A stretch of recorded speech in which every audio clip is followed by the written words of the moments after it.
I'm Kat Kemp, Vice President for Community and Stakeholder Engagement at Kaptivate. Joining today's Pivot and Thrive conversation is Steve Partridge, Vice President for Strategy, Research, and Workforce Innovation. I'm going to jump right in. When you scan the horizon, what's the most urgent talent or economic disruption you see taking shape across the greater Washington, D.C. region? I think what we've got the changes in the federal government and potential layoffs across the region. So I think one of our challenges is how do we keep those individuals which are highly skilled, highly educated here in DC?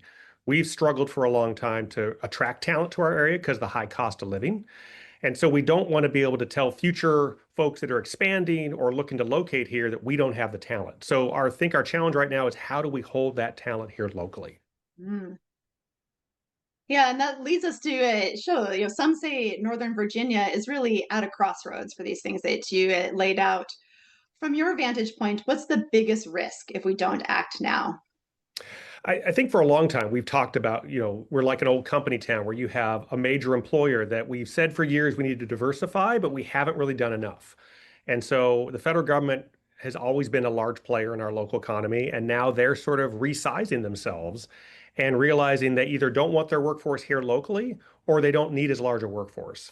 And so if this were the private sector, this probably would have happened decades ago. But now it's happening in real time. And our area is very susceptible to that because we're worried about that talent leaving the market.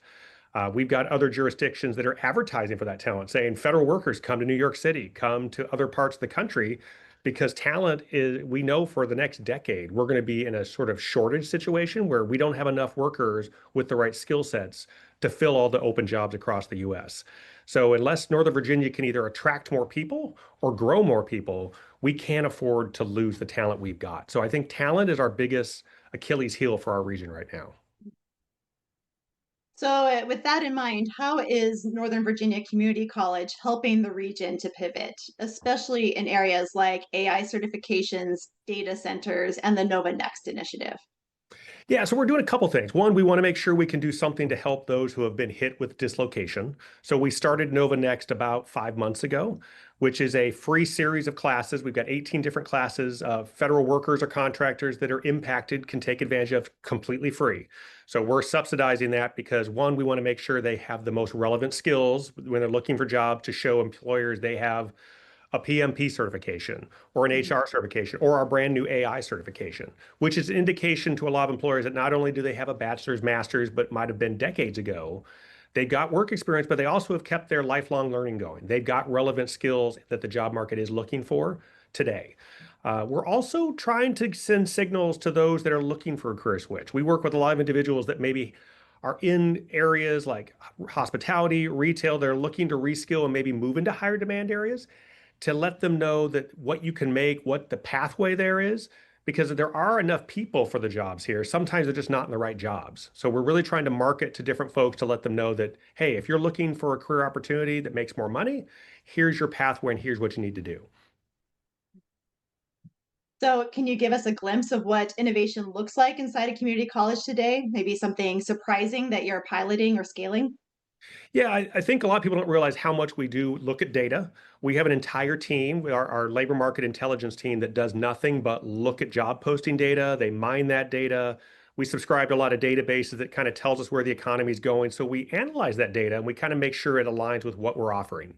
So this is how we incubate new programs. This is when we sort of say we need to sunset these older programs because we really want to make sure that whatever Nova offers is pathway to good paying jobs in Northern Virginia. Then we do test it. We have a whole team also that goes out and talks with employers. So we think we have a great idea. The data tells us that we need a new program. We will then sit down with industry folks to say, okay, if we started something like this, would this program by itself be enough to get hired? Do we need to modify a program like this? What is it going to take that you would want to use Nova as your primary hiring source? So we take those two data sets, match them up, and then hopefully we get a great program that pathways to good paying jobs. And that's kind of what we did when we started our data center operations program, where we know there's lots of data centers and they were saying they were struggling to find people. So based on what we heard from them and what they were willing to provide us, that data back about what they needed, we were able to stand up a great program that many of our graduates, maybe with a year or less, can get a 60, 70, $80,000 job when they first start. Yeah, that data piece is a really strong component, and you've been such an advocate for using data to shape workforce strategy. So, how is Northern Virginia Community College using data not only to look at what's happening, but to anticipate emerging job markets and respond to them in real time? Yeah, the data, it's a little harder sometimes to see too far into the future. I wish there was a data set we could use that would do that. But what we have a future of work committee where we get together several times a year, different thought leaders across different sectors of the economy, including the Federal Reserve and other government agencies. And we'll sit with them and just kind of talk about what the trends are in AI. What are we seeing? What types of jobs we might see get destroyed in that phase one of adoption? What sort of tools in productivity are we using AI for so that we can make sure our students come out using the latest and greatest technology? And then also, what are that around the bend should we be prepared for? What are the jobs that are coming next? Because we know that the students entering, eighth grade today, by the time they leave college, they're going to be entering jobs that probably don't exist right now. So it's hard for higher ed to always be too far ahead of that curve because we want to create jobs or students with degrees that don't have any market value. But we want to be just in that sweet spot where students come out and they are ready to go to work, and employers are clamoring for them. Yeah. Are there any recent insights from your research or labor market analytics that surprised you or changed your strategic direction? I think we're a little surprised how quickly AI is being adopted and starting to show up in job posting data. Now, no one's saying yet that you have to have this certification or that certification, but they're all starting to see job posting data that says, hey, they're asking for AI related skills. How are you using AI in your workplace? How to be more productive using AI. So we're really trying to adopt that across the college so that our students come out knowing both the pros and cons of the different tools that are out there. Yeah, interesting. That's an area that is changing every day. Yes, yes. So, for someone watching this, maybe a laid off federal worker, a company executive, or a high school graduate, what is your advice for how to thrive? I think it's about we've talked for decades about lifelong learning. And I think today more than ever, people need to have their skills stay relevant. It's no longer good enough to go get a college degree and enter the workforce and it'll be good for 30, 40, 50 years of being in the workforce. So how do you stay ahead of those trends? I think there's a lot of industry publications people probably read, but sometimes you need to read broader because I was in Charlotte, North Carolina during the Great Recession, and we had a lot of bankers who lost their job and they had been in the classroom, they had gone to mandatory trainings for the banking industry, but they really hadn't thought about their own skill sets and what they needed to develop. And also, they didn't learn the language how to talk about their skills, which is something I think a lot of us are guilty of. When someone says, what do? You describe the current job and say, no, what are your skills? And we all struggle to talk about the language about, like, well, I think I'm a good communicator, or I think I can lead projects. People need to be able to understand what their skills are and talk about it, but they need to show how they're keeping their skills relevant, how they're using AI in today's workforce. Without those skills, I think we're all going to be caught off guard because technology is just changing at a faster pace than ever before.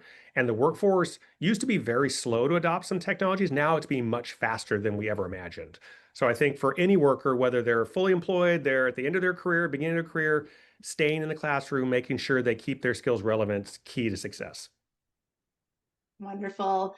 Thank you, Steve. Such interesting insights. I think the piece about making sure that we are able to talk about our skills so that we can demonstrate our resilience and be dynamic in the future workforce is key. So, thank you for your time today and sharing your insights. Thank you, Kat. I appreciate it.